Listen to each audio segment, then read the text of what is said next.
बिस्मिल्लाहिर्रहमानिर्रहीम। सब देखने वाले एक मरतबा दरूद पाक पढ़ने अल्लाहुम्मा सल्ली अला सय्यिदना मौलाना मोहम्मद व अला आलिहि वसहबिहि बारिक वसल्लम वसल्लु अलैहि। अस्सलाम वालेकुम। मैं एडवोकेट मोहम्मद आसिफ असलम और आप देख रहे हैं Asif tuition centre channel. Law gate की सीरीज़ का हमने QSO का पहला लेक्चर रिकॉर्ड करवा दिया था। उसके अंदर 17 आर्टिकल हमने जो थे वो आपको बयान किए थे और लिस्ट भी बयान की थी कि कौन कौन से जो है रेलिवेंट जो नंबर है आपने वो याद रखना। तो पहला लेक्चर ज़रूर देख लेना। उसके अंदर उन आर्टिकल के नंबर बताए गए हैं कि जिसका ताल्लुक आपके लॉ गेट से, यानी लॉ गेट में उनका बाकायदा नंबर आपसे पूछ सकता है। तो उनकी पूरी लिस्ट दी है और उस लिस्ट में मैं एक नंबर देना भूल गया था, वो है आर्टिकल 19 आर्टिकल का नंबर भी आपने याद रखना रेस गेस्टे का। ठीक है, तो आज की वीडियो में कोशिश यही की जाएगी कि इंशाल्लाह पूरा का पूरा आपको QSO मुकम्मल करवा दिया जाए आर्टिकल 18 से 166 तक। अगर ना हो सका, वीडियो की लेंथ लंबी होगी तो फिर हम इसको 2 वीडियो के अंदर कर लेंगे, एक आज की वीडियो, एक आने वाली वीडियो। तो कल तबीयत कुछ ख़राब थी तो इसलिए वीडियो रिकॉर्ड नहीं करवा सके, उसके लिए माजरत खा है। तो अब हम इसको स्टार्ट करते हैं। आर्टिकल हमारा 18 जो है वो क्या कहता है? वो ये कहता है कि आपको किस मामलात के अंदर सबूत देने होते हैं, कौन से फैक्ट हैं जिनमें सबूत देने होते हैं। तो 2 फैक्ट में आपको सबूत देने होते हैं। पहला है फैक्ट इन इशू और दूसरा है रेलिवेंट फैक्ट। सिर्फ इन 2 के अंदर आपको जो है ये आपको सबूत देने होते हैं। इसकी पूरी डिटेल पहले लेक्चर के अंदर रिकॉर्ड करवा दी गई है। ये क्या है, यहाँ पे सिर्फ इतना बताता हूँ। फैक्ट इन इशू का मतलब है जो असल वाक़या है, जैसे कत्ल होना फैक्ट इन इशू है। तो इस फैक्ट इन इशू यानी कत्ल होने के मुतालिक हमको सबूत देने होंगे और वो वाक़या जिनका ताल्लुक इस कत्ल से है कि कहाँ से हथियार ख़रीदा गया, कैसे मैं यहाँ तक पहुँचा, कहाँ किस तरीके से कत्ल हुआ। तो उस वाक़े के जो रिलेटेड वाक़यात होते हैं, रेलिवेंट वाक़े होते हैं, तो उनका भी सबूत देना होता है। तो सबूत किसका देना होगा? एविडेंस सिर्फ 2 का देना होता है, एक फैक्ट इन इशू, एक रेलिवेंट फैक्ट। इसके अलावा हाँ, बाकी अदालत किसी मामले पे चाहे तो अदालत को अथॉरिटी है कि वो चाहे फैक्ट इन इशू ना हो, रेलिवेंट फैक्ट ना हो, मगर अदालत चाहे तो अदालत उसके मुतालिक भी सबूत मांग सकती है, अदालत की पावर है। अब हम देखते हैं कि relevancy of fact, article 19 relevancy of fact forming part of same transaction, कि वो वाले मामलात जिनका ताल्लुक एक ही वाक्य से हो। यानी इसका मतलब है कि रेस गेस्ट, ये आपसे पूछता है, बड़ा अहम है। एक तो होता है कि आपका असल वाक्या कि आपने कत्ल किया, ये तो है फैक्ट इन इशू। इससे रिलेटेड जो बाकी वाक़यात मुंसलिक है कि आपने हथियार कहाँ से ख़रीदा था, किस वक्त ख़रीदा था, यहाँ तक कैसे पहुँचे। तो इसके अंदर ये कहा गया कि ज़रूरी नहीं है कि जो बाकी फैक्ट हैं, जो कत्ल से रिलेटेड बाकी फैक्ट हैं, वो उसी वक्त से ताल्लुक़ रखते हो जिस टाइम कत्ल हुआ। ये वाक़यात पहले के भी हो सकते हैं। हो सकता है आपने हथियार 1 साल पहले ख़रीद के रखा हो, 1 साल पहले से आप मारने की प्लानिंग कर रहे हो, आपने शहर किसी और शहर से हथियार खरीदा हो, बंदा किसी और शहर में जाके मारा और फिर उसकी लाश किसी और शहर में जाके फेंकी। तो यानी इसका मतलब ये है कि असल फैक्ट से रिलेटेड इर्द गिर्द के जो बिखरे हुए मामलात होते हैं, जिसने उस फैक्ट को सरअंजाम दिया होता है, जिसने उस असल जुर्म को सरअंजाम दिया होता है, उससे रिलेटेड मुंसलिक वाक़यात, वो चाहे एक वक्त से, एक जगह से, एक हालात से ताल्लुक़ ना भी रखें, वो भी रेलिवेंट होते हैं, उनका भी असल मामले से ताल्लुक़ होता है। अब है 20वें के अंदर ये बताता है कि fact which are the occasion causes or effect of fact in issue, के असल वाक़े के साथ जो असरात रूनुमा होते हैं, जो सर्कमस्टेंशियल एविडेंसेस होते हैं, सर्कमस्टेंशियल जो हालात होते हैं, उसके मुतालिक। इसको मिसाल से समझते हैं। मिसाल के तौर पर आप अपने घर में इंटर होते और आपके घर की रूटीन ये है कि रात 9 बजे के बाद आपके घर का अंदर से दरवाज़ा बंद होना चाहिए। आप जैसे इंटर होते दरवाज़ा खुला है, तो ये खुला हुआ दरवाज़ा क्या साइन कर रहा है कि कोई रफड़ है अंदर। जैसे आप अंदर गए तो अपने सामान को जो बिखरा हुआ देखा है, तो इस सामान का बिखरा हुआ आपको क्या बता रहा है कि नहीं, कोई स्ट्रगल हुई है। आगे जाते हैं कि खून पड़ा हुआ है, तो ये क्या बताता है, कोई जिस्मानी मामले से ताल्लुक़ कोई हुआ है। तो यानी सर्कमस्टेंशियल जो होते हैं हालात, कि आपको जो हालात जो बिखरे हुए इर्द गिर्द नज़र आते हैं, ये इफ़ेक्ट होते हैं फैक्ट इन इशू का। ये फैक्ट इन इशू का असल मामला अंदर, फॉर एग्जांपल अगर किसी का कत्ल हुआ है, तो वो कत्ल तो फैक्ट इन इशू है। जो इर्द गिर्द के जो हालात हैं कि कब सामान कमरे में बिखरा होना, स्ट्रगल को शो करता है कि स्ट्रगल हुई थी यहाँ पर। फिर उस तरीके से दरवाज़ा खुला हुआ होना शो ये करता है कि नहीं, जो मुजरिम था वो बाहर निकल चुका है, क्योंकि वो बाहर निकला है तभी तो दरवाज़ा खुला है, वरना अंदर से कोई दरवाज़ा बंद कर सकता था। तो ये सारे वाक़े क्या है, ये सर्कमस्टेंशियल जो है ये मामलात होते हैं। तो इसके अंदर ये कहा गया, तो ये सर्कमस्टेंशियल जो मामलात है ये भी रेलिवेंट हैं। 21 के अंदर ये बताता है कि motive, preparation and previous or subsequent conduct. ठीक है, इसमें यह कहा गया कि वो कौन से वाक़यात होते हैं कि जो असल मामले को मोटिवेट करते हैं, असल मामले के लिए कोशिश बनते हैं। मसलन इसको मिसाल से समझते हैं कि ए ने बी को कत्ल किया और सी ने कत्ल होता देख लिया। अब सी ने क्या किया, ए को ब्लैकमेल करना शुरू कर दिया कि मैं तुम मुझे पैसे हर महीने दिया करो, तब मैं तुम्हें क्या नाम है ये बात राज नहीं बताऊंगा, वरना मैं बता दूंगा तुमने कत्ल किया। अब ए कुछ साल तक तो पैसे सी को देता रहा, फिर बाद में उसने क्या किया, सी का भी कत्ल कर दिया। अब ये जो वाक्य कि ये क्यों सी का कत्ल किया, वजह क्या बनी, यानी सिंपल वर्डिंग में 21वें का जो वजूहात होती हैं एक मामला करने की, एक फैक्ट करने की, एक जुर्म करने की जो वजूहात होती हैं, वो सारी वजूहात भी रेलिवेंट है कि हाँ ये वाक्य कहाँ से चला था। कत्ल पहले किसी और का हुआ था, सी ने देखा था, सी की ब्लैकमेलिंग करना, फिर उसका भी कत्ल हो जाना, इसके मुताल्लिक है। आगे है हमारे पास 22वें के अंदर ये कहा गया कि फैक्ट नेसेसरी टू एक्सप्लेन और इंट्रोड्यूस रेलिवेंट फैक्ट, वो मामलात के जो रेलिवेंट फैक्ट को मजबूती देते हों वो कौन से हैं। ठीक है, अब यहाँ पर इसको आपसे पूछ सकता है 22 को आइडेंटिफिकेशन परेड के तौर पर। आइडेंटिफिकेशन परेड क्या होती है, इसमें यह होता है कि एक बंदे को किसी ने मारते हुए जुर्म करते देखा। मिसाल के तौर पर मैंने किसी आदमी को जुर्म करते हुए देखा, मारते हुए देखा, मगर मैंने उसको पहले ज़िंदगी में कभी नहीं देखा था। तो अब मेरी आइडेंटिफिकेशन परेड जो है वो करवाई जाएगी मेरे सामने। मसलन मुझे कहा जाएगा वो बंदा किस होलिये का था, मैंने कहा उसकी दाढ़ी थी, उसने सर पे पगड़ी बांध रखी थी, कंधे के ऊपर एक रुमाल था, इतने कद का था। अब पुलिस क्या करेगी, इसी तरह के मिलते जुलते बंदों को इसी लिबास में, कम से कम वो 10 होंगे, उनको मेरे नज़रों के सामने लेके आएगी, मगर मजिस्ट्रेट की मौजूदगी के अंदर। ठीक है, मजिस्ट्रेट की मौजूदगी में लेके आएगी। अब मुझसे कहेगी अब बताओ इनमें से वो कौन सा है, क्योंकि तुम तो उसको पहले से नहीं जानते। अगर मैं पहले से जानता हूँ फिर आइडेंटिफिकेशन परेड नहीं हो सकती। आपसे लागेटे पूछ सकता है अगर आप जानते हैं तो आइडेंटिफिकेशन परेड हो सकती है, नहीं। तो आइडेंटिफिकेशन परेड अगर मैं नहीं जानता तब हो सकती है। अब वो कम से कम जो 10 डम्मीज़ आई हैं, 10 जो नकली बंदे आए हैं मेरे सामने, उनमें से अगर मैं कहूँगा ये वाला बंदा है, फॉर एग्जाम्पल मैंने उसमें से 8वें नंबर बंदे को कहा कि ये वाला बंदा जो ये मैंने देखा था, और पुलिस ने कहा भाई ये तो 5 साल से कैद के अंदर है हमारी, तो यानी किस्म की मेरी बात झूठी पड़ गई ना। तो इस बात को पुख्ता करने के लिए कि वाकई इसने इस बंदे को देखा है या नहीं देखा, ठीक है, तो इसलिए आइडेंटिफिकेशन परेड करवाई जाती है, मजिस्ट्रेट की मौजूदगी में करवाई जाती है। मजिस्ट्रेट सेटिस्फाई हो तब ये है। अब आपसे पूछ सकता है कि आइडेंटिफिकेशन परेड क्या स्ट्रॉन्ग एविडेंस है, नहीं, एक वीक एविडेंस होता है। फिर ये करवाई क्यों जाती है, इसलिए करवाई जाती है ताकि हाँ जो शक व शुबात रह जाने थे वो कम से कम पूरे हो सके और केस को जो है वो एक किस्म की बैक पुश मिल सके। आपसे अगला है 23वां, things said are done by conspirator in reference to common design. कोई कॉमन डिज़ाइन करके, कोई ख़ास प्लान करके आपस में एक दूसरे के साथ जो है ताउन करके कोई जुर्म किया गया हो तो। मसलन मैंने भावलपुर में बैठकर एक बंदे की सुपारी दी, किसको, इंग्लैंड के अंदर, और मेरे पास पैसे नहीं थे, मेरी मदद की मुल्तान से मेरे दोस्त ने, उसने पैसे वहाँ पे इंग्लैंड तक भेजे। वो पैसे इंग्लैंड तक पहुँचाए किस बंदे ने, फॉर एग्जांपल वो बंदा जो इंग्लैंड जा रहा था उसके हाथ में पैसे दिए। अब ये 4-5 जो बंदे हमने जो आपस के अंदर एक पूरा डिज़ाइन करके, कॉन्स्पिरेसी करके, साजिश कर कर जो हमने एक जो जुर्म किया, एक मामला किया, ये उसके मुताल्लिक है कि वो जो सारी साजिश है वो भी रेलिवेंट है।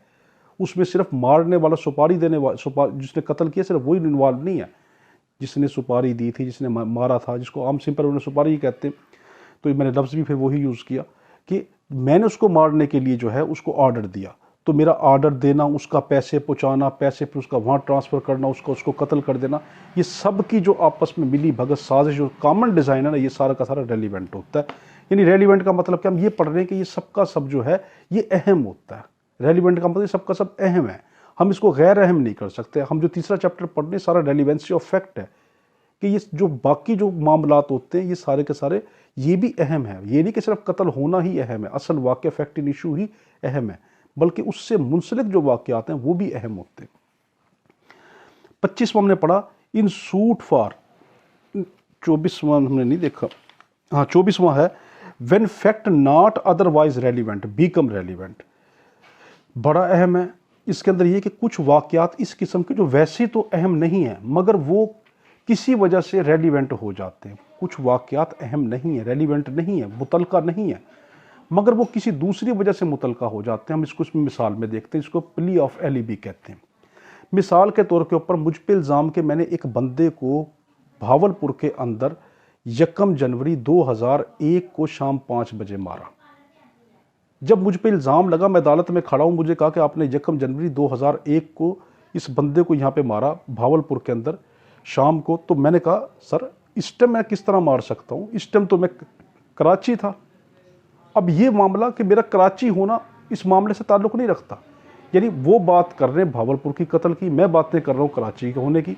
तो देखो कराची का ताल्लुक़ इससे नहीं है, मगर ताल्लुक़ बन गया। क्यों कि उस पूरे वाक़े को झंझोड़ रहे हैं कि हाँ अगर ये बंदा उस वक्त वहाँ पर था। मैं कहता हूँ कि सर मेरी वहाँ पे हाज़िरी लगी है, मैं फ़लाँ डिपार्टमेंट में गया था, मेरी वहाँ पे रिकॉर्डिंग हुई है, हम एक फंक्शन में थे, उस पूरी की पूरी एक सेरेमनी चली थी, उसके बाद आप जाकर देखें, बंदों से पता करें। तो अब ये वाक़े ने उस वाक़े को इनकंसिस्टेंट कर दिया ना, उसको मुतनाज़ा कर दिया ना, तो हाँ फिर वो वाक़या मेरा कराची में होना वो भी इससे रेलिवेंट बन जाता है। तो इसके अंदर क्या कहा गया कि वो वाक़या जो कि आपके असल वाक़े को इनकंसिस्टेंट कर दे, उसको मुतज़ाद कर दे, या ऐसा अदालत के जहन में शक पैदा कर दे कि अदालत के नहीं ये कोई ना कोई मामला कुछ और है, प्रोबेबिलिटी उसके अंदर वो ले आए कि हाँ कोई ऐसा मामला है, कोई मुमकिनात हैं, तो इसको हम क्या कहते हैं प्ली ऑफ एलिबी। ये 24(2) के अंदर प्ली ऑफ एलिबी है, ठीक है। तो ये आपने बड़ा अहम है, इसको जहन में याद रखना। आगे 25 in suit for damages fact tending to enable court to determine amount are relevant. वो वाक़यात जिससे कोर्ट किसी बंदे पे अगर कोई जुर्माना आयद करती है, कोई डैमेजेस का मामला है, कुछ पैसों का मामला है, ठीक है, यानी डैमेजेस, उसने किसी का नुकसान किया, डैमेज किया, तो उससे डैमेजेस ली गई। या बाकी LLB में जाके पढ़ेंगे डैमेज और डैमेजेस में क्या फ़र्क है। यहाँ पे सिर्फ इतना कह दें किसी से को पैसों का मामला है तो अदालत उस पैसे के मामले को तय करने के लिए इर्द गिर्द के तमाम वाक़यात को देखेगी, ठीक है, कि वो देखेगी वो तमाम वाक़े जो कोर्ट को उस नतीजे तक पहुँचा सकें कि हाँ वो कितना इस पर जुर्माना आयद करे, क्या इसने वाकई किया था, किन हालात में किया था, क्यों हुआ था, कैसे हुआ। वो सारे हालात जो हैं जो कोर्ट को इस काबिल बना दे कि इस पर कितनी डैमेजेस, कितना जुर्माना आयद किया जाए, कितना डैमेजेस आयद किया जाए, तो उसके मुतालिक जो वो सारे के सारे वाक़यात रेलिवेंट होते हैं। आगे फैक्ट रेलिवेंट व्हेन राइट और custom in the question. 26 article कहता है कि वो वाले रस्म रिवाज, वो वाले मामलात जो कोई हकूक़ पैदा करते हों या हकूक़ को गज़ब करते हो, या कोई किसी तरह का उस रस्म रिवाज से, उस मामलात से, लोगों की उस जो है उर्फ़ आम से अगर किसी के हकूक़ पैदा हों, कलेम के अंदर हम तरमीम कर सकते हों, कुछ यानी कुछ ना कुछ हम चेंजेस लेकर आ सकते हों, तो वो वाले भी सारे के सारे रेलिवेंट होते हैं। मिसाल के तौर के ऊपर मैंने ये कहा कि ये जो मछली पकड़ने का जो फार्म है, जिसके जो हमारे पास ये एरिया मछली पकड़ने का, ये हमारे बाप दादाओं से चला आ रहा है। दूसरा बंदा कहता नहीं ये तो हमारे बाप दादाओं से चला रही, इस पर तो हमारा वो उधर वो क्लेम कर रहा है, उधर मैं क्लेम कर रहा हूँ। अगर मेरे पास से कोई ऐसी दस्तावेज़ निकल आती है कि जो मेरे परदादा उससे भी पहले यानी 100-200 साल पहले अगर किसी कोई ऐसा कागजात निकल आता है जिसके अंदर ये हो कि हाँ ये हमें अलाट किया गया था, तो देखो अब ये रेलिवेंट हो गया ना कि हाँ वो रस्म व रिवाज क्या, वो किस तरह अलाट हुआ था, वो सारा का सारा जिसने एक राइट पैदा कर दिया, एक मेरा हक पैदा कर दिया, तो वो रेलिवेंट है। आगे है 27वां fact showing existence of state of mind, ठीक है। इसके अंदर ये कहा गया state of body, state of mind, bodily feeling. इसमें ये कहा गया कि वो वाले मामलात जो आपकी बॉडी की फीलिंग को, आपकी बॉडी को, आपकी ज़हनी कैफियत को, आपकी यादाश्त को, उससे रिलेटेड हो। मिसाल के तौर के ऊपर इसमें यह कहा गया मेरे पास एक कुत्ता है, ठीक है, वो कुत्ते ने एक बंदे को काट लिया, बंदे ए को काट लिया। अब वो बंदे वो बहुत ज़्यादा ज़ख्मी हुआ, उसने अदालत में जाके मुझ पर केस किया कि देखो इस बंदे को हमने पहले भी कहा था कि क्या नाम है आपका कुत्ता काटता, मगर इसने इसका कोई बंदोबस्त नहीं किया, ये माशरे के लिए नुकसानदेह बन गया। अब मैंने अदालत में जाके कहा कि सर मुझे तो पहले किसी ने नहीं बताया, और वो जिसको काटा है वो 3 बंदे और ले आया। उसने कहा देखो ये सबको इसने पहले काटा हुआ और सब ने इससे शिकायत की हुई है कि तुम्हारा कुत्ता काटता, मगर इसने किसी का कोई इसका कुत्ते का बंदोबस्त नहीं किया। तो देखो अब मुझे नॉलेज था ना अब मुझे नॉलेज था, उसके बावजूद मैंने क्या नाम है इस तरह नहीं किया, उसका बंदोबस्त नहीं किया, तो ये मेरा नॉलेज होना मुझे मुजरिम बना देता है। इसी तरीके से एक बंदे पे चोरी का इल्ज़ाम लगा कि हाँ इसके पास जो है ये चोरी का माल बरामद हुआ, इसके पास चोरी का माल है। जैसे पुलिस ने रेड डाला, छापा डाला और जहाँ पे देखा तो उसके पास बहुत से दूसरे बंदों के माल भी निकल आए। तो दूसरे बंदों का माल निकल आना साबित करता है ना कि हाँ ये या तो चोर है या चोरी के माल लेता। तो यानी स्टेट ऑफ माइंड को, स्टेट ऑफ बॉडी को, फीलिंग को, ये इसके मुताल्लिक है। आगे है हमारे पास 28वां, fact bearing on question whether act was accidental और इंटेंशनल। इसमें यह बताया गया कि क्या जो वाकया हुआ वो हादसाती था या सोची समझी प्लानिंग थी। वाकया हादसाती था या सोची समझी प्लानिंग थी, ये वाकया भी रेलिवेंट है, ये इसके मुतालिक बताता है। मिसाल के तौर पर कि मैंने क्या किया, मेरे घर को आग लग गई और मैंने उसकी इंश्योरेंस करवाई हुई थी भावलपुर में, और जैसे ही भावलपुर के अंदर उसको आग लगती है, मैं इंश्योरेंस कंपनी पे वहाँ पे गया क्लेम करने के लिए।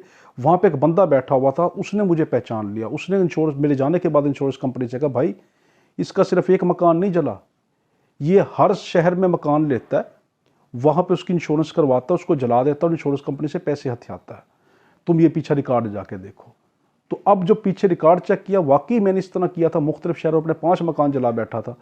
तो अब ये सारे के सारे रेलिवेंट है ना, कि देखो इस वाक्य से तो उसका ताल्लुक नहीं उन वाकयात का, मगर ये रेलिवेंट बन गए कि इस वाक्य को ये स्ट्रॉन्ग दे रहे, उस वाक्य को एक मजबूती दे रहे, बैक पुश दे रहे कि नहीं मेरी ये जो मैंने जुर्म किया ये एक्सीडेंटल नहीं है, हादसाती नहीं हुआ, ये मेरा घर हादसाती तौर पर नहीं जला बल्कि इंटेंशनली जला, मैंने जानबूझ के जलाया। तो ये सारे के सारे वो वाक्य जो पीछे से चलते आ रहे हैं वो रेलिवेंट हो जाते हैं। अब है 29वां, existence of course of business when relevant. जब हमारी डेली की रूटीन जब एक चलती है वो कब रेलिवेंट हो जाती है, हमारी डेली की रूटीन भी कई मरतबा हमारे काम आ जाती, रेलिवेंट हो जाती। मिसाल के तौर के ऊपर मैंने, एक बंदे ने मुझे कहा कि सर मेरा ये एडमिशन आप भेज दें, ठीक है। मैंने उसका एडमिशन फॉर्म लेकर उस पर स्टैंप लगाकर और उसको सामने जाकर, एक टोकरी थी, एक बास्केट थी, उसके अंदर मैंने रख दिया अपने ऑफिस में। वहाँ से मेरा जो क्लर्क है वो उसको उठाता है, उठाने के बाद जाके उनको आगे भेज आता है, उनको आगे जमा करवाता है, उनके पैसे वगैरह बैंक वगैरह में जमा कराता है। जिस बंदे ने मुझे दिया था उसका मैंने वहीं पे रख दिया, मगर क्या नाम है उसका वो दाखला गुम हो गया, उसमें कीमती फॉर्म थे। अब उसने मुझ पे चैलेंज किया कि आपने इस तरह क्यों किया है, मेरा आपने गुम कर दिया। तो मैंने कहा भाई मेरा इसमें कसूर नहीं, मेरी डेली की रूटीन ये है, हमारा ये एक पूरा एक कोर्स ऑफ बिजनेस है कि हम इस तरह ही करते हैं।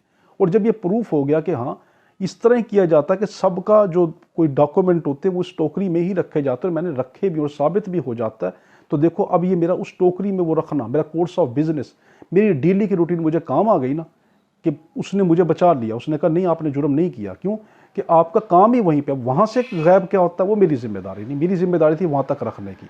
अब आगे किसकी जिम्मेदारी बनती है वो उनसे पूछो।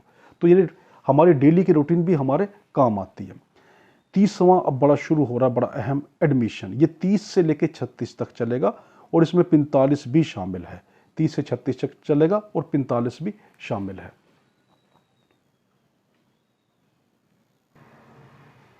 अच्छा, तो हम देख रहे हैं एडमिशन। एडमिशन आर्टिकल 30 के अंदर कहता है कि एडमिशन किसको कहते हैं। एडमिशन कहते हैं किसी बात को मान लेना, तस्लीम कर लेना, वो बात चाहे ओरल हो, ज़बानी हो या रिटन हो, ये मान लेना, तस्लीम कर लेना एडमिशन कहलाता है। थोड़ी सी इस पर क्लियर कर लें, एडमिशन जो है वो सिविल केस में होता है और कन्फेशन जो है वो क्रिमिनल केस में होता है। क्रिमिनल केस के अंदर कोई शख्स अपना जुर्म को मान ले तो वो कन्फेशन कहलाएगा, और एडमिशन सिविल केस के अंदर, सिविल केस में कोई बात मान ले तो। अब ये एक दूसरा नुक्ता ये बड़ा अहम है, वो आपसे पूछ सकता है कि क्या तमाम एडमिशन जो होते हैं वो कन्फेशन होते हैं, कि ऑल एडमिशंस आर कन्फेशन। आप कहेंगे नहीं, तमाम एडमिशन कन्फेशन नहीं होते, मगर इसका उल्ट है कि तमाम कन्फेशन एडमिशन होते हैं। ठीक है, ये डिटेल में हम आगे पढ़ेंगे, सिर्फ क्योंकि वीडियो में आपको बहुत कुछ इसके अंदर जो है बहुत लंबे आर्टिकल हैं, तो इसलिए मैं इसका सिर्फ इतना बता रहा हूँ। इसकी तफसील LLB में जाके कि क्यों तमाम के तमाम कन्फेशन एडमिशन होते हैं वो डिटेल वहाँ पे, सिर्फ लॉ गेट में इतना याद रखना है कि हाँ तमाम एडमिशन कन्फेशन नहीं होते मगर तमाम कन्फेशन एडमिशन होते हैं। तो एडमिशन किसको कहेंगे? किसी बात को मान लेना, चाहे वो ओरल हो, डॉक्यूमेंट्री, उसको तस्लीम कर लेना हमारा एडमिशन है। अब 31 में ये कहा गया कि कौन कौन बात को मान ले तो एडमिशन है। क्या सिर्फ आप मानेंगे तो एडमिशन है या कोई और भी मानने का तो एडमिशन है? तो यहाँ पे कुछ केसेस दिए 31 में। वो क्या कहा कि या तो आप खुद मान ले, पार्टी खुद मान ले कोई बात को तो वो एडमिशन है, या पार्टी का एजेंट मान ले, जो उनका एजेंट था वो भी कि किसी बात को मान ले, वो भी एडमिशन कहलाएगा। वो भी बात माननी चाहिए कि इन्होंने तस्लीम कर ली है, ठीक है। मिसाल के तौर के ऊपर मैंने किसी को चेक लिख के दिया, मैं पहले कह रहा हूँ कि ये चेक मेरे हाथ का नहीं कटा हुआ, ये तो मैंने इस पर साइन ही नहीं किए फला, बाद में मैं मान जाता हूँ कि हाँ ठीक है ये मेरे हाथ का कटा, या मेरा जो क्लर्क है या मेरा जो असिस्टेंट है वो मान लेता है कि नहीं जी सर गलत कह रहे हैं, ये इन्हें अपने हाथ से मैंने खुद देखा था इन्होंने काटा ये चेक इन्होंने जो है वो आगे उसको जारी किया। तो कहने का मकसद ये कि हाँ तस्लीम कर लेना एडमिशन होता है। तो ये तो पार्टी खुद, ये तो मैं खुद तस्लीम कर लूँ या मेरा कोई एजेंट तस्लीम कर ले तो एडमिशन होगा। फिर रिप्रेजेंटेटिव, अगर कोई शख्स बाकायदा रिप्रेजेंटेटिव की हैसियत से अगर आगे पेश किया गया, बतौर नुमाइंदा पेश किया गया, वो भी मान लेता है तो वो भी क्या चीज़ है, वो एडमिशन ही कहलाएगा। मिसाल के तौर के ऊपर हमने दो पार्टियां हैं, दो मोहल्ले वाले हैं, उन दो मोहल्ले वालों की आपस में झगड़ा हो गया। वो मोहल्ले वाला कहता है कि इस मोहल्ले का कसूर है, ये मोहल्ला कहता है उस मोहल्ले का कसूर है। एक नुमाइंदा यहाँ से भेजा गया, एक नुमाइंदा वहाँ से, ये रिप्रेजेंटेटिव में जो नुमाइंदे गए, इन्होंने जिस टाइम जाके फैसला किया तो हमारे मोहल्ले वाला मान गया कि कसूर हमारा था, तो उस एक का मान लेना, रिप्रेजेंटेटिव का मान लेना, हमारा सब का मान लेना कहलाएगा कि नहीं, क्योंकि वो रिप्रेजेंटेटिव की हैसियत से आया था, हमारा नुमाइंदा बनकर आया था। हमने कहा था ठीक है जी ये जो कह देंगे हमें तस्लीम होगा। तो जब उसने कह दिया कि हाँ रिप्रेजेंटेटिव कैरेक्टर में कि इन्होंने किया था, वो एडमिशन कहलाएगा। आगे है इंटरेस्टेड पर्सन, या वो शख्स मान ले जो हमारा किसी मामले में पिकिनरी इंटरेस्ट रखता हो या प्रॉपर्टी का इंटरेस्ट रखता हो। यानी मेरा कोई पार्टनर है, ठीक है, हमारा कोई फर्म है उसका पार्टनर है, वो पार्टनर, हम तीन पार्टनर में से कोई एक पार्टनर अगर कोई बात मान लेता है, और कौन सी बात चल रही है जिसका ताल्लुक हम तीनों के मफाद से हो, ठीक है, पार्टनर जो आपस में, जिनका आपस में मफाद हो, उनमें से कोई एक पार्टनर भी कोई बात मान ले तो बाकी सब की तरफ से एडमिशन ही माना जाएगा। आगे कहता है कि हाँ वो वाला बंदा जिससे पार्टी कोई अपना मफाद चाहती हो, ठीक है, वो बंदा भी जिससे पार्टी का कोई मफाद मुंसलिक है, वो बंदा भी अगर मान ले, जिसका बेशक कोई उसके अंदर डायरेक्ट इंटरेस्ट नहीं है मगर क्या नाम है उसका कोई मफाद पार्टी का उस शख्स के साथ रिलेटेड है, वो अगर मान लेगा तो उसका भी एडमिशन कहलाएगा। तो शख्स खुद मान ले एडमिशन, उसका एजेंट मान ले एडमिशन, या उसका कोई रिप्रेजेंटेटिव, उसका नुमाइंदा जो गया था मोहल्ले की तरफ से, वो मान ले, एडमिशन कहलाएगा। वो शख्स जो कि माली मफाद रखता हो वो मान ले, पार्टनर मान ले माली मफाद के तौर पर, वो एडमिशन, या वो जिससे पार्टी का कोई मफाद मुंसलिक हो वो बंदा भी मान ले तो वो भी एडमिशन कहलाता है। अब आपके यहाँ पे है कि admission by person whose position must be proved as against party to suit, उस शख्स का मानना भी एडमिशन कहलाएगा कि जो पार्टी का, जिसके साथ मफाद जो है उसके अगेंस्ट जा सकता है, ठीक है, कि जिसकी पोजीशन पार्टी के अगेंस्ट जा सकती है। इसको इस मिसाल से समझें। मुझे राणा साहब ने कहा कि मैंने इस बंदे से, फरीद साहब से पैसे लेने हैं 1 लाख रुपया, तो आप जो है इससे पैसे लेके रख लेना, मुझे दे देना। राणा साहब चले गए, मैं फरीद के पास गया पैसे मांगने के लिए, तो उसने कहा अच्छा 1-2 दिन के बाद आ जाना। मैंने जाके उसको कहा, मैंने कहा राणा साहब आपने तो क्या नाम है मुझे गलत बात की है, फरीद ने तो आपके पैसे नहीं देने, बल्कि उल्टा वो तो ये कहता कि राणा साहब ने मेरे पैसे देने, ठीक है। तो राणा साहब ने जब मुझ पर केस फाइल किया कि क्या नाम है इसने, मैंने इसकी ड्यूटी लगाई थी, मेरा इतना बड़ा नुकसान करवा दिया, पैसे मौके टाइम पे ना मिलने से मेरा इतना बड़ा नुकसान हो चुका है, अब क्या होगा कि वो बंदा जिसके पास मैं गया था, ठीक है, उसकी पोजीशन हम दोनों के खिलाफ है। यानी वो अगर मेरे खिलाफ बयान दे दिया तो मैं फंस गया, राणा साहब के खिलाफ दे दिया तो राणा साहब का पैसा गया, तो यानी हम दोनों के मफाद के खिलाफ जा सकता है वो ऐसा बंदा। उसने ये कह दिया कि आसिफ जो है झूठ बोल रहा है, मैंने तो ऐसी बात नहीं की, मैंने राणा साहब के पैसे देने, तो उसका बयान कि जो हम दोनों के किसी एक के खिलाफ जा सकता था वो, ठीक है, तो वो मेरे खिलाफ चला गया, तो उसका बयान भी एडमिशन होता है, कि उसका मान लेना भी एडमिशन है।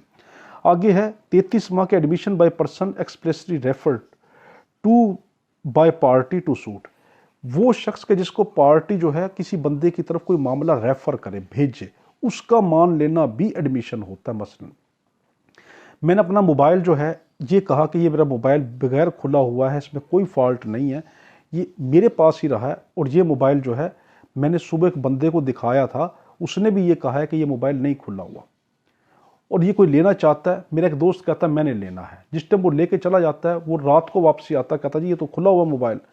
मैं उसको कहता हूँ अच्छा इस तरह करते दोनों चलते हैं सुबह एक बंदे के पास, अगर वो कह देता है कि ये खुला हुआ, क्योंकि मैंने उसको सुबह दिखाया था, उसने कहा ये खुला हुआ नहीं है, अगर वो कह लेता है तो मैं फिर गलत हूँ।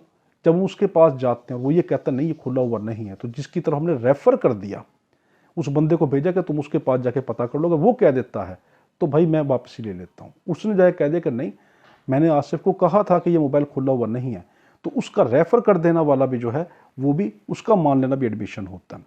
आगे है proof of admission against person making them and by or on their behalf admission.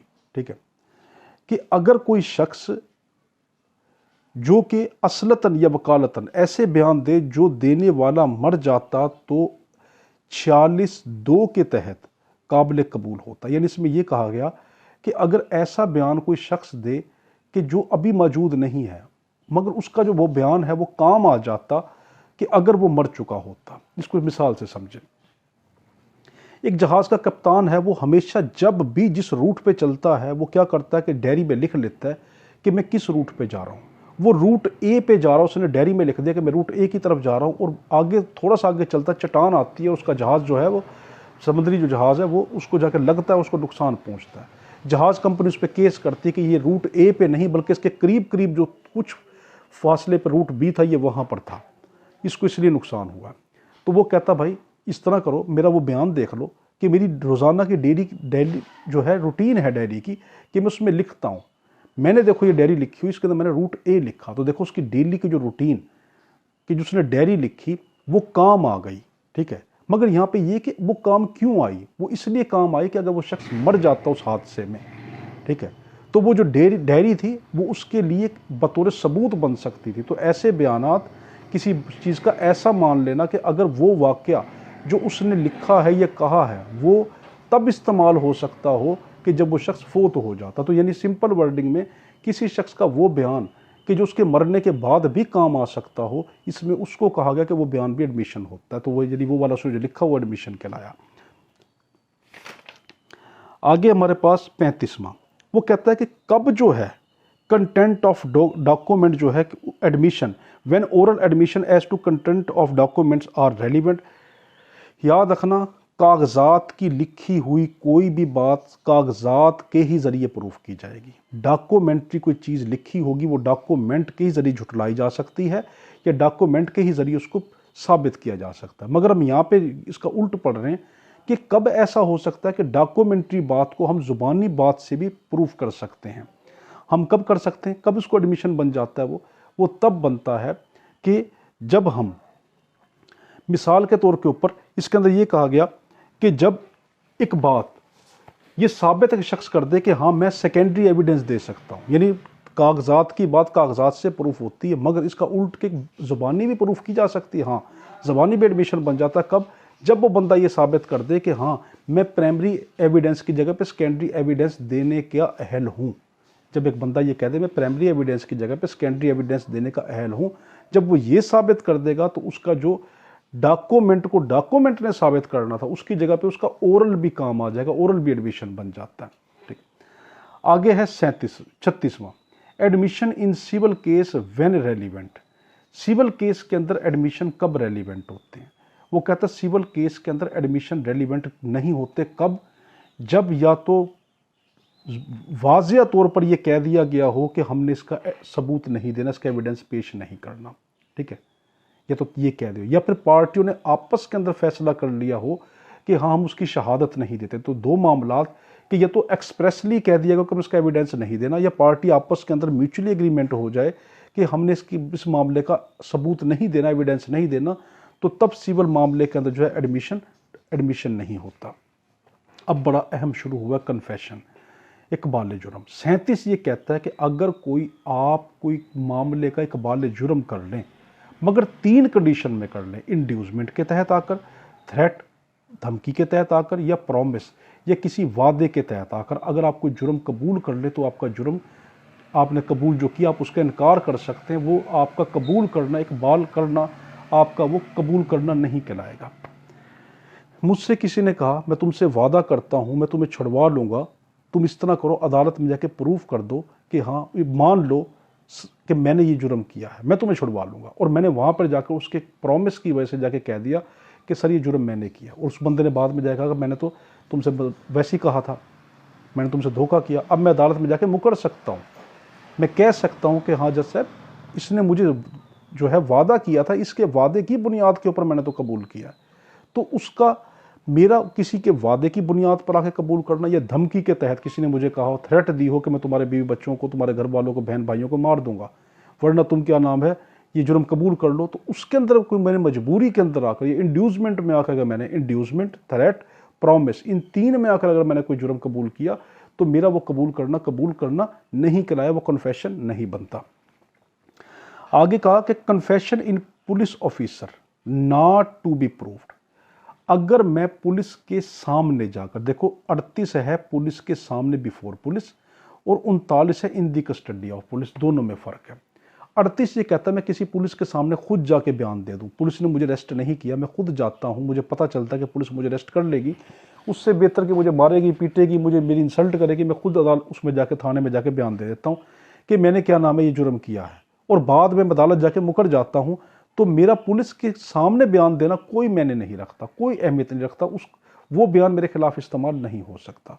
तो पुलिस के सामने कोई बयान दे दे या 39 के अंदर कि मैं पुलिस की कस्टडी में हूँ और वहाँ पर मैं ये बयान देता हूँ कि हाँ मैंने ये जुर्म किया है, तो फिर मैं अदालत में जाकर अगर उस बात से फिर जाऊँ, मुकर जाऊँ कि मैंने तो क्या नाम है ऐसा नहीं कहा, मुझ पर तो प्रेशर था इनका, तो मेरा वो बयान जो मैंने पुलिस के सामने दिया या पुलिस की कस्टडी में दिया वो मेरे खिलाफ इस्तेमाल नहीं हो सकता। मगर 39 में एक चीज़ अहम है कि अगर मैंने मजिस्ट्रेट के सामने वो बयान दिया और तमाम लवाजमात पूरे किए, मजिस्ट्रेट ने मुझसे तसल्ली की, फिर मैंने बयान दिया, वो बयान मेरे खिलाफ इस्तेमाल हो सकता है।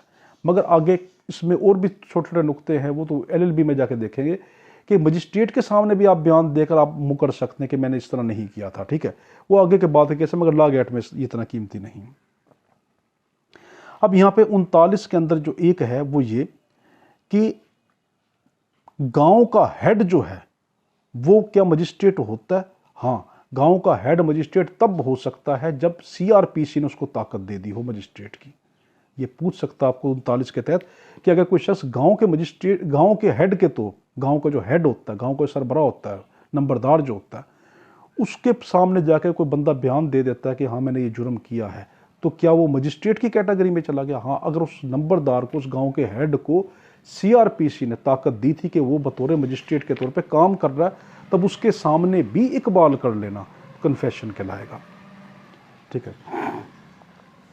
40वां है कि how much of information received from accused may be proved. एक मुजरिम से किस हद तक जो इंफॉर्मेशन ली जाती है वो प्रूफ की जा सकती है। देखो ये एक टेक्निकल सा पॉइंट है, ये केस लॉ है, ठीक है, इसके मुतालिक बहुत से केस लॉ हैं, तो मैं आपको इसमें सिर्फ ये बता देता हूँ कि ये पुलिस का टेक्निकल मामला है।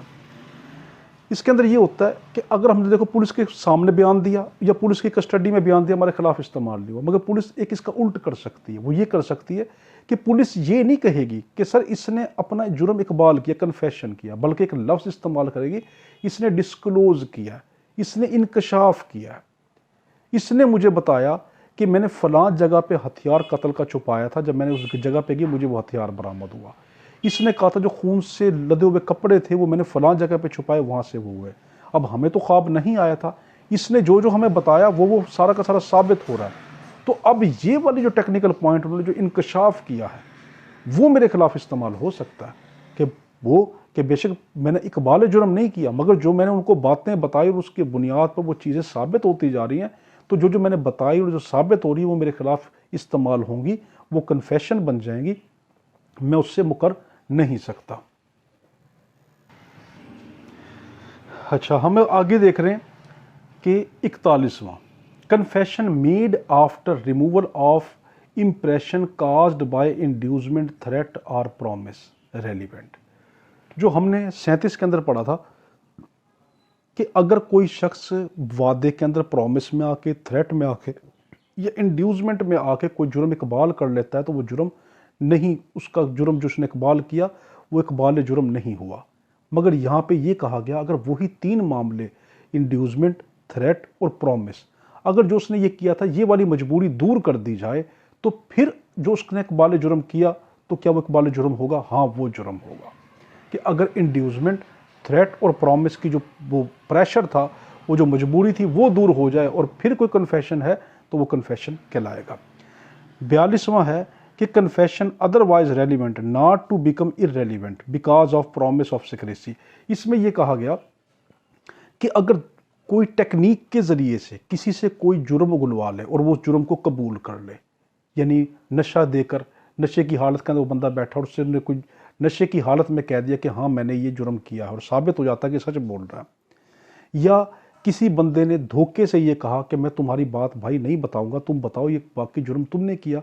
उसने कहा देखो किसी से नहीं बताओगे, उसने कहा नहीं, और उसने उसकी बात पे यकीन करके जो है वो आगे बात कर ली और हाँ उसको कबूल कर लिया, तो वो वाली बात जो उसने धोखे के ज़रिए किसी से पूछी गई, नशे की हालत में पूछी गई या सिक्रेसी के ज़रिए पूछी गई, किसी भी टेक्निक के ज़रिए से कोई बात पूछ ली जाए तो वो बंदा अगर उसको इकबाल कर लेता है, उस इकबाल जुर्म कर लेता है, तो वो अदालत में जाके ये नहीं कहेगा कि जज साहब इसने तो मुझसे धोखे से पूछी थी इसलिए मैंने बता दी। नहीं, जैसे भी पूछी गई तुम्हारा उसको इकबाल कर लेना, उसको तस्लीम कर लेना, तुम्हारा तस्लीम ही है, तुम्हारा इकबाल जुर्म ही है, कन्फेशन ही है।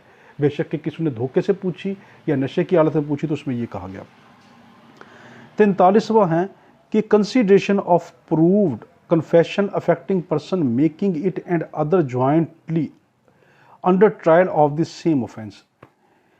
इसमें यह कहा गया कि एक जुर्म के अंदर 4-5 बंदे, एक जुर्म के अंदर उनका एक ही ट्रायल चल रहा है, उन 5 ने मिलकर एक जुर्म किया, 5 ने मिलकर डकैती डाली, तो अगर उनमें से एक बंदा इकबाल जुर्म कर लेता है, फॉर एग्जांपल मैं कर लेता हूं उन 5 में से कि जी हमने डकैती सब ने डाली है, तो क्या मेरा इकबाल जुर्म कर लेना की वजह से उनका भी इकबाल जुर्म बन जाएगा? नहीं, मेरा इकबाल जुर्म करना मेरा ही इकबाल जुर्म है, मुझे सज़ा दे दी जाएगी, मगर उनको सज़ा नहीं दी जाएगी। मगर हाँ, जो मैंने उनके लिए भी कहा कि उन्होंने भी की थी, तो उनके लिए वो कॉरोबरेटरी एविडेंस बन गया, यानी मेरे इकबाल जुर्म जो है वो मेरा ही इकबाल जुर्म है, उनकी तरफ से इकबाल जुर्म नहीं है।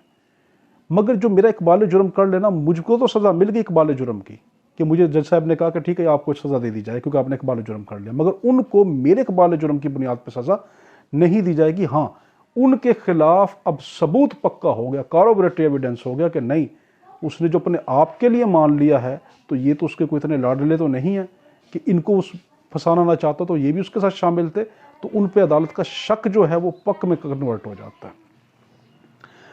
आगे है 44, accused person to be liable to cross examination. जो मुजरिम होगा, चाहे वो कंप्लिस भी क्यों ना, आपसे ये पूछ सकता है कि अब कंप्लिस भी, उसको भी क्रॉस एग्जामिनेशन से गुजारा जाएगा? आप कहेंगे हाँ, कोई भी मुजरिम चाहे वो अकम्प्लिस ही क्यों ना हो, वो लाइएबल है क्रॉस एग्जामिनेशन के लिए। 45, ये 45 जो यहाँ तक 44 तक जो है कन्फेशन ख़त्म हो गया। 45 का ताल्लुक जो है वो एडमिशन से है, जो हमने वहाँ पे देखा था, 30 से 36 तक देखा था। मैं कहा था कि 36 के बाद 45 भी जो है वो एडमिशन से ताल्लुक़ रखता है।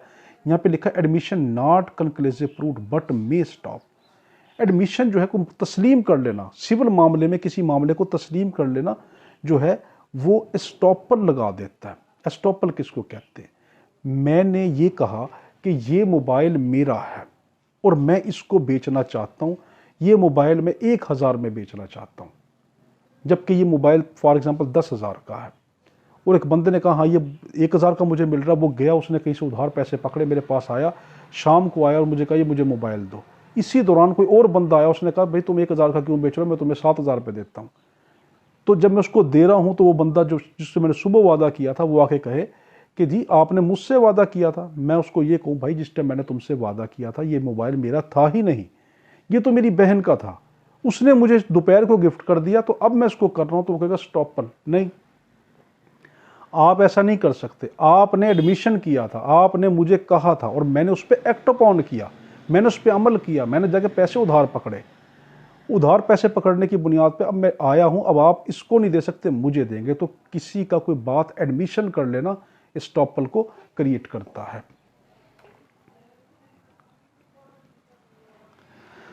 आगे है, हम 46 शुरू कर रहे हैं। Statement by person who can not be called as a witness. ठीक है, कि कौन से वो लोग हैं जिनको हम बतौर विटनेस जो है नहीं बुला सकते। यहाँ पे 8 लोग ऐसे दिए हैं कि जो अगर वो उनके जो मामलात होंगे, जो 8 लोग हैं उनके जो मामलात हैं वो बतौर हम कैसे लेंगे कि statement by person who can not be called as a witness, ऐसे लोग 8 कि जिनको हम बतौर विटनेस नहीं बुला सकते, तब हम क्या करेंगे।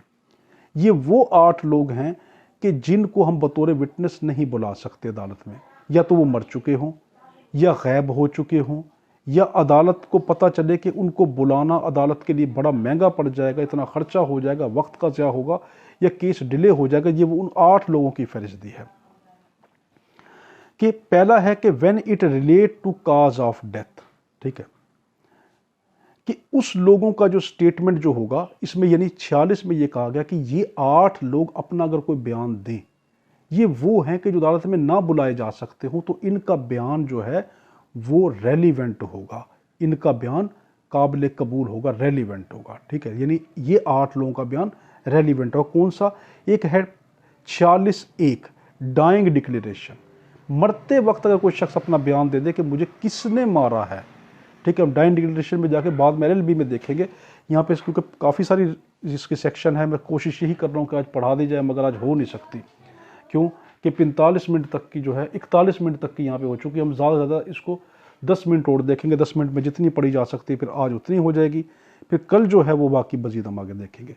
तो 46 में क्या कहा गया कि मरते वक्त कोई शख्स बयान दे दे, डाइंग डिक्लेरेशन कर दे कि मुझे इसने मारा है, अपनी मौत के मुतालिक कोई बयान दे, किसी और का बयान ना दे कि फ़लाँ जायदाद के कागज़ वहाँ रखे हैं, फ़लाँ ने फ़लाँ के साथ के, नहीं, अपनी मौत का बयान दे कि मुझे इसने मारा है, तो उसका जो बयान है वो भी काबिल कबूल रेलिवेंट होगा।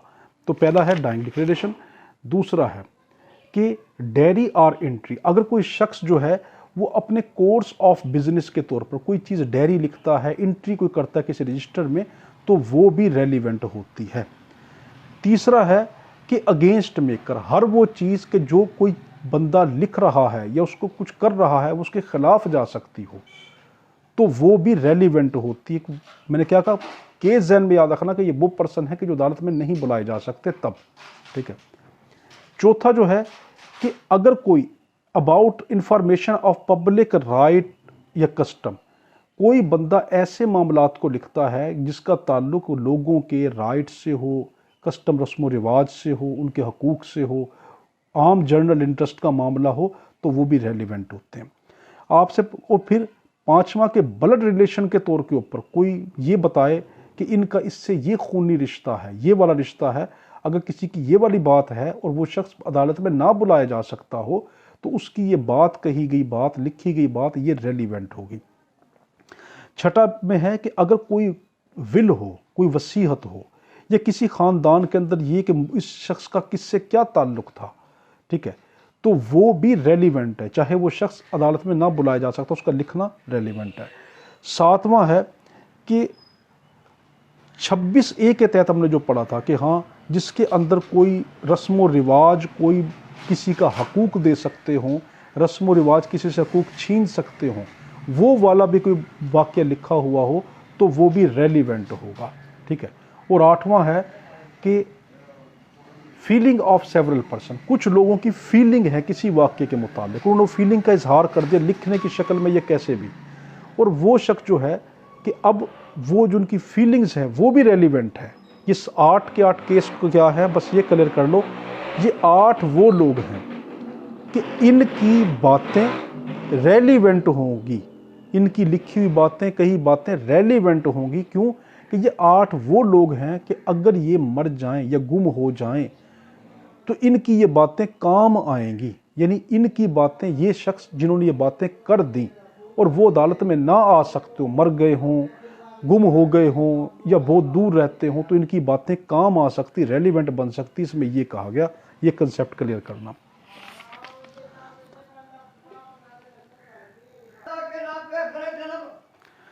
सैंतालीस में ये कहा गया कि क्या पहले की गवाही बाद की कार्रवाई में काम आ सकती है। हाँ, अगर पार्टियां एक जैसी हों और जो उसने पहले बयान दिया था उस पे मुखालिफ पार्टी को, मुखालिफ वकील को जरा का हक दिया गया था। तो जो पहले किसी ने शख्स ने बयान दिया हो, दोनों पार्टियां सेम हों, और जो उसने बयान दिया हो और जो बयान दिया था उस पर जरा का हक, क्रॉस एग्जामिनेशन का हक मिला था मुखालिफ वकील को, तो पहले की कही हुई बात बाद की कार्रवाई में इस्तेमाल हो सकती, इसमें यह कहा गया। तो वो रेलिवेंट होगी, पहले वाली जो बात की होगी वो रेलिवेंट होगी बाद के केस में। आगे है कि statement made under special circumstances, कि स्पेशल सर्कमस्टांसेस में कोई जो बातें की गई होंगी, जो बयान दिए होंगे, वो क्या होंगे।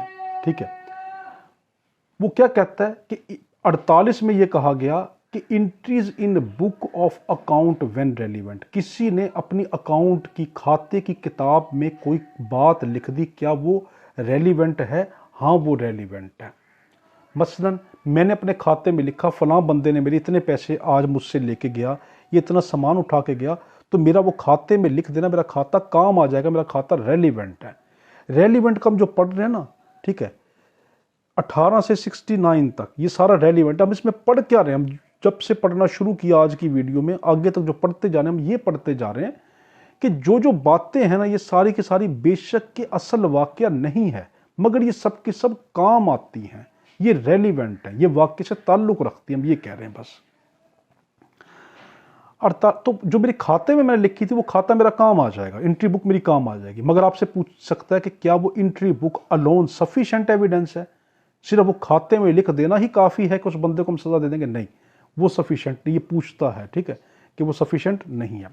49 के अंदर कहा गया, 49 में कहा गया कि अगर किसी शख्स ने कि relevancy of entry in public record made in performance of duty, अगर किसी पब्लिक ऑफिसर ने, पब्लिक मुलाजिम ने अपनी ड्यूटी के दौरान कोई बात लिखी, ठीक है, कोई रिकॉर्ड लिखा, तो उसका रिकॉर्ड भी रेलिवेंट होता है। ठीक है, और आपसे पूछ सकते हैं कि उसका रिकॉर्ड क्या मुकम्मल रेलिवेंट है? आप कहेंगे हाँ, इट्स सेल्फ रेलिवेंट। ठीक है, वो खुद बे खुद एक रेलिवेंट फैक्ट बन जाता। ऊपर तो ये था ना कि हाँ वो पक्का सबूत नहीं है, मगर यहाँ पे अगर किसी पब्लिक मुलाजिम ने कोई चीज़ लिखी अपनी ड्यूटी के दौरान, ड्यूटी सर अंजाम देते वक्त लिखी, तो वो क्या होगी? वो पक्की रेलिवेंट है।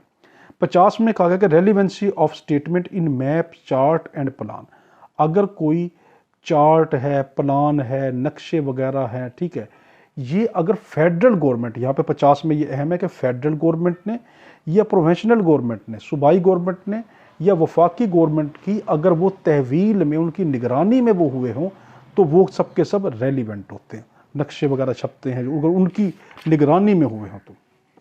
50 में उनकी निगरानी बड़ी अहम है। ठीक है, 51 में relevancy of statement as to fact of public nature contained in certain act or notification, हकायक जो अवामी नोयत के हों, अगर कानून साज या गज़ट में हों तो रेलिवेंट फैक्ट है। यानी ऐसे मामला जो अवामी नोयत के हों, ठीक है, अगर कानून साज इदारे ने लिखे हों या गज़ट के अंदर आए हों, वो सब के सब रेलिवेंट होते। 51 में ये कहा गया। 52 में ये कहा गया कि relevancy of statement as to any law contained in law books, किसी भी जो कानूनी किताबों के अंदर कोई बात लिखी हो, किसी भी मुल्क की कानूनी किताबों के अंदर जो कोई ख़ास लॉ लिखा हुआ है, ख़ास लॉ से रिलेटेड कोई इंफॉर्मेशन दी है, वो सब की सब रेलिवेंट होती है। ठीक है, 53 है how much of statement to be proved, 53 में ये कहा गया किस हद तक जो है स्टेटमेंट हम प्रूफ कर सकते हैं। लंबी लंबी अगर कोई बातें हों ख़त व किताबत में, लंबे लंबे बयानात हों, तो हम किस हद तक वो बयान कोर्ट के सामने पेश करेंगे। तो सिर्फ इतना फार्मूला इसमें देख लें, जिस हद तक कोर्ट को पूरा समझ आ जाए कि ये क्या बात है। दो बंदों ने ख़त बैठ के लिखा, उसने कहा मैंने ये कर दूंगा, ये कर दूंगा, ये कर दूंगा, आपस में लगे हुए हैं।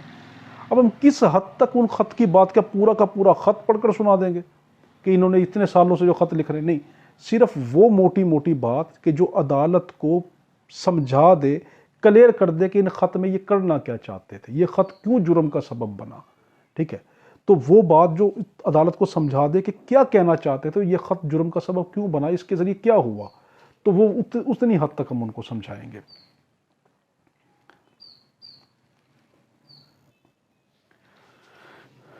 तो आज हमने 53 तक देखा। देखें, एक वीडियो के अंदर हम रिकॉर्ड करवा सकते हैं, ठीक है, पूरा का पूरा आपको एक किताब, एक वीडियो में रिकॉर्ड करवा सकते हैं। हम तो बल्कि इस तरह करते हैं कि एक दिन के अंदर 5-5 किताबें पढ़ाते हैं, ठीक है। हमारे शहर में अल्लाह ताला की फजल व करम है कि हम मशहूर हैं कि अगर कोई टीचर को ये लगे कि ये बच्चा कमज़ोर है, पेपर में 3 दिन भी रहते उसने कभी कुछ नहीं पढ़ा, हमारे पास भेजते हैं, या आप हमारे शहर से पता कर सकते हैं, तो वो क्या कहेंगे कि नहीं, इसको आसिफ ट्यूशन सेंटर भेज दो। वो इस इमरजेंसी केस को 3 दिन में पकड़ के भी उसको तैयारी करवाते। ऐसे ऐसे बच्चे भी थे कि जो सऊदी अरब रहते थे, यहाँ पर आए और आने के बाद उसने ये कहा, सर 1 हफ्ता रहता, हमने कभी किताब छू कर भी नहीं देखी, मगर हमने दाखिला भर दिया था, हमने पहले आना था, मगर हम लेट हो गए, तैयारी करवा दें। तो हमने उनकी भी तैयारी कराई, अल्हम्दुलिल्लाह पास हो गए। मगर ला गेट इज़ ला गेट, ये आम इम्तहान नहीं है। ये इम्तहान क्या है? ये आपकी ज़िंदगी बर्बाद कर सकता है और ज़िंदगी आबाद भी कर सकता है। सिर्फ 5 चांस है, तो उसमें रिस्क नहीं लेना। हम किसी के मुस्तकबिल से नहीं खेलना चाहते। हमें अल्लाह से डर लगता है कि हम अगर सरसरी तौर पर पढ़ा देंगे और वो बंदा हम पे एतबार करके अगर पेपर आगे दे के आ जाएगा तो हम तो मारे गए, ठीक है, उस बंदे का मुस्तकबिल बर्बाद हो गया। अपनी तरफ से फुल कोशिश करते हैं कि नहीं, बेशक के 3 सेशन में वीडियो बन जाए, जितनी बना रहे हैं, अगर उसको वो समझ आ गई और अल्लाह ने ऐसा किया कि जो उसको समझ आ गया उसी में से उसका पेपर आ गया, तो उसके तो देखो अच्छा उसके लिए हो गया ना, उसकी पूरी ज़िंदगी जो है बन गई।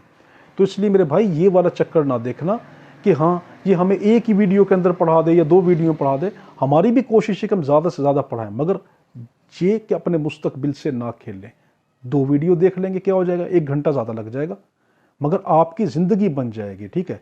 तो अपने मुस्तकबिल से ना खेलें। तो आज हमने क्या देखा? आज हमने 18 से लेकर आर्टिकल से 53 तक देखा, मगर 18 से 69 तक क्या कहता है कि वो वाले फैक्ट के रेलिवेंसी ऑफ फैक्ट, वो वाले मामलात के जो असल वाक़े से मुंसलिक हों, वो सब के सब अहम होते। हम ये पढ़ते आ रहे हैं कि क्या नक्शे चार्टर वगैरह दिए हो ये अहम है, हम कहेंगे ये अहम है, ठीक है। किसी का मरते वक्त कोई बयान दिया हो अहम है, हाँ वो अहम है। किसी ने जहाज़ के कप्तान ने कोई लिखा हो वो अहम है, वो भी अहम है, ठीक है। तो ये सारी की सारी बातें हमने क्या देखी कि जो असल वाक़े से हटकर जो है वो सारी की सारी अहम होती हैं। बस ये हम पढ़ते जा रहे हैं 18 से 69। बस अपने जहन में ये टिप बिठा लेनी है कि 18 से 69 जब भी आए आपने क्या कहना है कि ये सारा का सारा रेलिवेंट है, ठीक है। बस इतना हमारे में दुआ करना। अल्लाहुम्मा सल्ली अला सय्यिदिना मौलाना मुहम्मद व अला आलिहि व सल्लम व सल्लु अलैहि। अल्लाह हाफिज़।